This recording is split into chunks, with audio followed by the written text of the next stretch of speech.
Hello， 大家好，欢迎来到我的频道，我是三小妹。我真的是越想越气，我从小到大办业务，我没有办过这么窝囊的业务，没有办过这么让人生气、这么恶心的业务。我会跟中国移动死磕到底，好，直到他这个业务流程给我一个合理的解释。众所周知啊，当台湾在驱离陆配雅雅的时候，雅雅脱口而出，把她推向了万劫不复的深渊。大家都知道，游戏通常会分成几个等级：新手难度、普通难度，还有深渊挑战。今天我们就跟着这位四川女孩退订移动网络的这么一个经历，来看一下深渊难度的游戏到底是怎么打的。由于我现在这个区域移动的这个网络速度非常的不稳定，尤其是在一些用网高峰期经常会出现断网的情况，一顿的老是卡。这就是他一开始参与这个游戏的原因啦。他本来以为取消宽带跟办宽带是一样简单的，所以他选在2月底的时候去把这个事情给他处理一下。但是呢，给到我的答复就是，你这个月肯定是办不下来了，你3月份的话肯定是这个话费还是要交的，得拿着他们的那一套设备去到线下的营业厅。这个时候毫无疑问他只能够再续费1个月。到了4月中旬呢，就把设备拿到了线下的移动营业厅。工作人员给他的答复就是，我们会联系你的你在家里面等电话就可以了。我们现在走流程，会有一个专员来联系你，跟你确定是不是要取消这个业务。刚开始我没有意识到这个问题的严重性就一连过了好几天都没有等到电话，我想怎么回事呢？那到了上个月的4月25号的时候，我就有点着急了，我说这马上又到月底了。在4月25号呢，我又拨打了中国移动客服，说明了我的情况之后客服当时给到的答复呢，也还是非常积极的，说我们会帮你加急处理，并且今天呢会给到你一个电话回复的。我想那还是挺快的于是我就开始等电话了。他一开始呢甚至不知道自己已经加入这个深渊挑战了，他正在等待的是一通不存在的电话，就仿佛身处无人岛一样，就这样傻傻的等了好几天。明明已经等不到这通电话，但是呢还是要精神上相信电话会来的。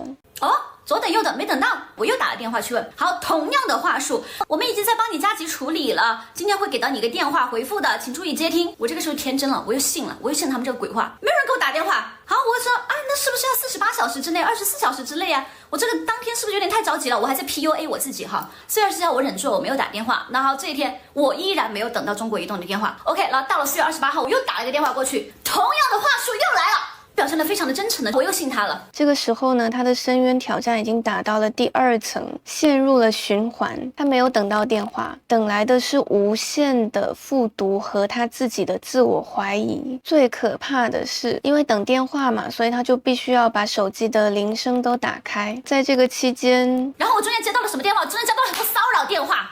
而且这中间我还接到过10086的电话只不过呢，这个10086的电话不是去处理我的宽带问题的，而是去给我推销一些他们的新型业务，给我推销业务的机器人电话。等不到奇迹电话 OK， 这关 pass。 到了第3关，因为线上电话等不到，肯定要到线下再跑一趟，所以呢我实在受不了了，我去了线下的营业厅，就是有一种要大闹营业厅的感觉。那个工作人员可能是看我的态度比较强硬，他现场就去打电话问了另外一个工作人员，那个工作人员在电话里面说，我打了呀，他不接。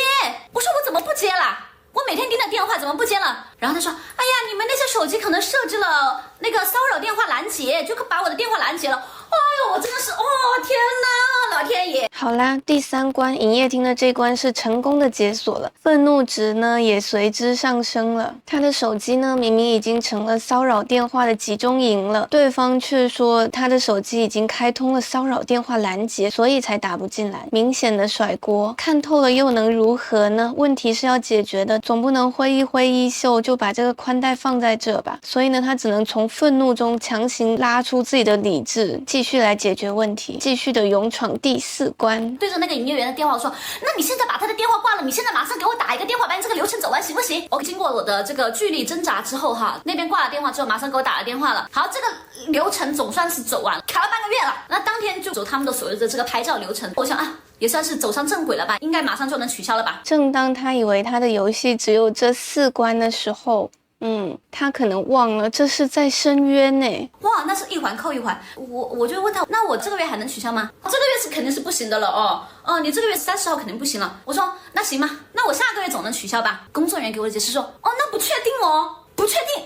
我当时非常震惊，打发了3个工作日、7个工作日、15个工作日，我直接我说你5月份一整个月你这个都不确定能不能办下来。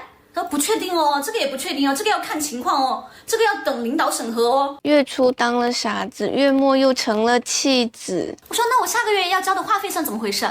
他说那你交了话费的话，你的宽带还是可以正常使用的呀。不是，我不想用你家的了。他本来想要再忽悠他再办1个月，但因为这个女生已经被忽悠太多次了，所以直接拒绝了，这才让他比较平稳的通过了第5关。如果是换了其他的人啊，已经登门了，那就说明非常有可能在这近1个月内办完，有这个概率。如果他没有去追问的话，说到这里啊，他已经又要交1个月的宽带费用了，迎来了他的第6关。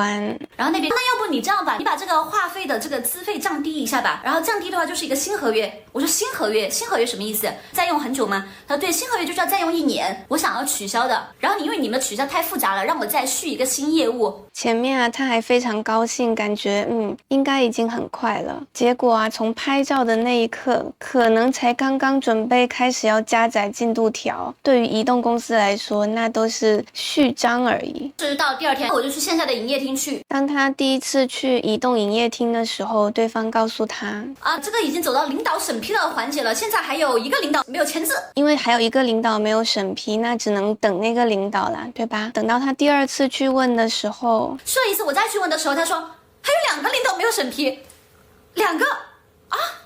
不是，我刚刚来的时候你跟我说1个，现在就变2个了。到底几个？等到这个怒气值啊逐渐堆叠的时候，他终于来到第7关，领导裂变，越变越多，要签的人越来越多。我说那你们这个等的这个领导有没有一个具体的人呢？可不可以去给他发起一个申请呢，做一个加急的处理呢之类的呢？他说不知道是谁。我说你能不能保证我的5月份可以把这个业务取消掉？不确定。不确定，我不可能说我天天就等在这个地方那这样吧，你打那个10086电话催吧。其实大家应该也能够感觉到啊，这个只是踢了个皮球啊，事实上并不是唯一的解答。到这里啊，他也迎来了第8关，拨打他们的那个10086线上客服的电话。好，打过去之后，真的老演员了。我们今天会有专员来联系您，不信任他们了，但是有什么用呢？我这个时候还是抱有一丝丝侥幸的心理，我觉得这个事情拖了这么久了，好歹应该给我一个答复了吧？来，你们真的是低估了中国移动的吃相。没错，5月6号当天我又没有收到他们的电话。来，我们现场打一个，又被骗了一次，继续第9关吧。没到期的话，他们等于就没有让你退了。你就因为这个问题，你可能是你提过违纪的事情。不是我哪个业务没到期？我来给大家分析一下，他为什么会在这里跟我说所谓合约违约金的事情，就是为了让一些不明所以的小伙伴以为自己合约还没有到期要交违约金，所以就打消要取消宽带的这个业务。然后客服这样一跟你说的话，你就很容易被忽悠过去，又制造一个关卡，让用户不再去取消他们的这个业务。所谓的这个合约呢，就像已经去世的贞子，他非得爬出来再抓你一下，目的呢就是为了让人怀疑人生。真是一个非常神奇的契约啊！众所周知，只有在结婚的时候才会下这种矢志不渝，不论富贵贫穷都要牵在一起的契约。没想到居然不是因为结婚，而是因为办网路。但是我自己办的这个合约，我是非常清楚的。我现在确实是到期了，所以我当时直接就非常强硬的质问他，我说兄弟，你要对你说的话负责。转变口风了。今天给你打电话的话，还冒出了一个我的违约金的事情，还有我的这个宽带没有到期，今年新办宽带这个事情，真的我不理解。但这个的话，跟您这个没有就是必然联系，因为你在之前已经要求取消宽带了，这个倒不是说刻意去为难你让你继续用。你要取消，我们肯定是会处理，但确实也到现在为止还没有取消掉，这个也是事实。我们这边也会去给宽带负责人说这个事情，因为你这几个月了嘛，不可能说一直让你拖下去，宽带肯定是早晚要给到你一个处理方案和处理结果。你说的非常好。那我现在就想问，这个早晚的这个晚是多晚？我需要你给到我一个具体的一个时间，能不能给到我一个处理的一个时间限制？这种时间的话，本身是由工作人员规定要是照顾原因的。我们这边的话，只需要给不了具体时间，只是说可能您大概的时间。大概可以多久？大概的话，您可以在未来的这几天之内，您关注一下开社会相关来电。因为本身取消宽带也是由当地工作人员在处理的。好的。我们会再催促他们的。好的。好的，祝你生活愉快，再见。大家都听到了吧？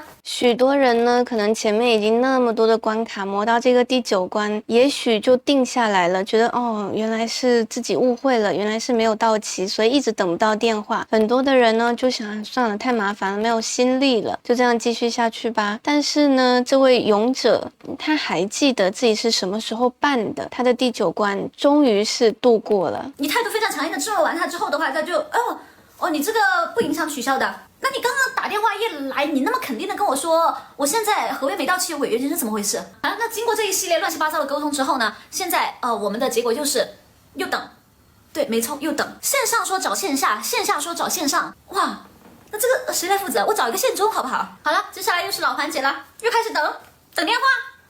这几天会联系我的。你以为他现在是来到了第10关吗？非常遗憾，他回到了第1关。我是真受不了了。来，请四川移动，为什么在我没有合约的情况之下，我的宽带取消业务从今年的2月份就在申请，一直到现在5月份都还没有取消？为什么？回答我，有没有一个管事的？有没有一个说话的？有没有一个负责的？要怎样？